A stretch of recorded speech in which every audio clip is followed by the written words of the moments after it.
This is Drive to the Draft, presented by Kia. Movement that inspires.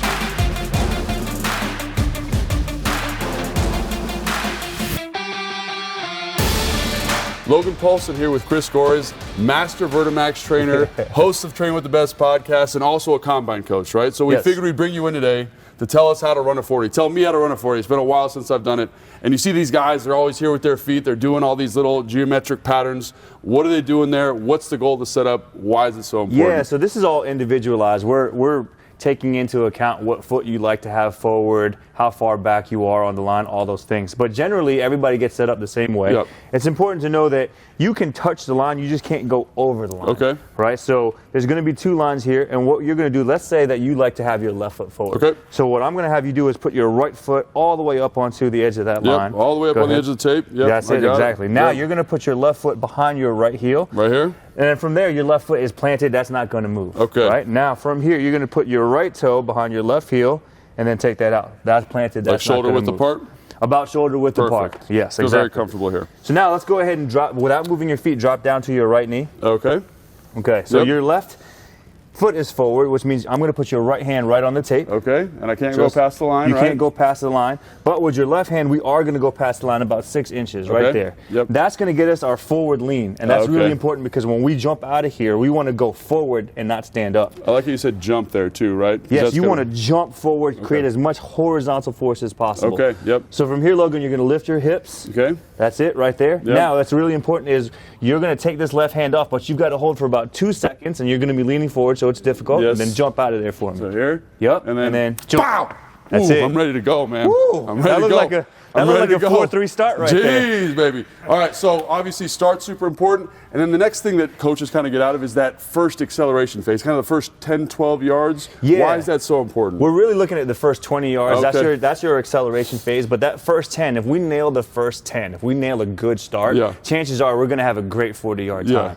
So we're looking at, again, this is measured out 6, 7 steps in those first 10 yards and then growing from there. Right, so we want to start low, and then eventually, we actually don't want to look up until we're almost done with the race. I see. That's at that point, your eyes are actually up, and at that point, you've got maybe 3 or 4 steps left. And in so that 40. you said 6 to 8 steps, right? So is that determined by height, or is that an explosive measurement? It's a little bit of both. So it is determined by height because we don't want you taking unnecessary steps. I see. The key here is to get rid of all of the wasted movement in the start. Yeah. And then from there, if you're a guy who is long and strong, then yes, we're probably going to take 6 steps. Right. If you're a guy who turns over quickly, then we might take an extra step because we know that you can turn that over quickly. Awesome. So 40 is kind of the bell of the ball. Everyone talks about the 40, but the other one that's kind of the big one is the 5-10-5. Absolutely. Can you talk me through a little bit of the setup of the 5-10-5 and what we're thinking in terms of steps? Yeah, so 5-10-5, similarly, you're going to set up on a line. It's not going to look like this, but we're setting up. You can go either direction that you want. Oh, okay. Yeah, so you don't have to go to the right. You don't have to go to your left. Okay. But whichever way that you go, if I go to my left, I've got to touch with my left hand.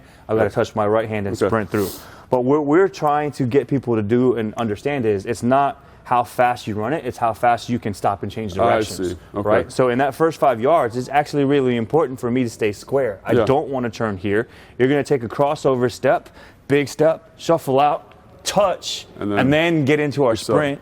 And from there, so it's a crossover, shuffle, touch. Yes. It's about 6 steps into the sprint. Yes. And then from there, again, same thing, break down, turn the hips. And I love how technical this has gotten now. You know the exact number of steps, right? I think we were talking about this earlier. You said it's more of a dance as opposed to a run, right? It's a choreography. Yeah. 5 yards, 10 yards, 5 yards is the same as it is here in Washington. And you know what I mean? It's 5-10-5.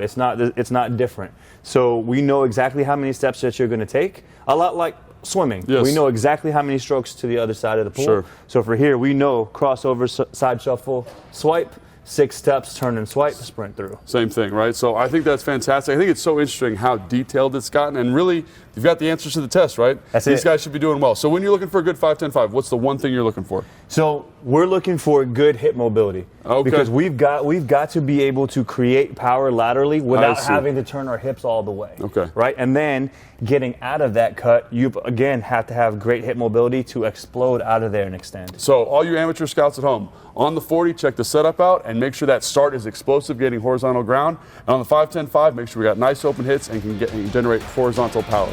Make sure you check it out.